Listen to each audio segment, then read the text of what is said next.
আসসালামু আলাইকুম প্রিয় দর্শকবৃন্দ, সবাইকে স্বাগত। সংবাদ উপস্থাপনায় আমি মোহাম্মদ রায়হান হোসেন। সংবাদের সঙ্গে থাকুন। আজকের সংবাদে রিপোর্ট করবেন মোহাম্মদ তারেক রহমান। নোয়াখালী সদর উপজেলার ৯ নং কালাদরব ইউনিয়ন স্বেচ্ছাসেবক দলের নতুন কমিটি ঘিরে উৎসবের আমেজ। ৪ সেপ্টেম্বর শনিবার বিকাল ৫টায় ৫ নং ওয়ার্ড রফিকনগর উক্ত সভায় সদর উপজেলা স্বেচ্ছাসেবক দলের আহ্বায়ক ওমর ফারুক অবি, সদস্য সচিব আবুল কালাম আজাদ এবং যুগ্ম আহ্বায়ক জহিরুল ইসলামকে ধন্যবাদ জানান।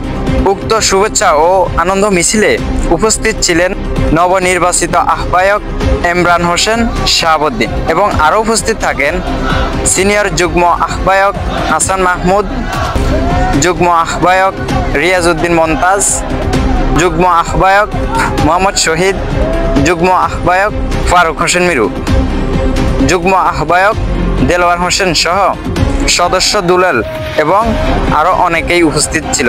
এই সময় নবনির্বাচিত ব্যক্তিগণ জানান, সকল ধরনের রাগ ক্ষোভ এড়িয়ে সবাই দলের জন্য কাজ করবেন এবং তারা দলীয় পর্যায়ে নোয়াখালী ৪ আসনে মোহাম্মদ শাহজাহানকে নির্বাচিত করার জন্য সকল ধরনের প্রচেষ্টা চালিয়ে যাবেন।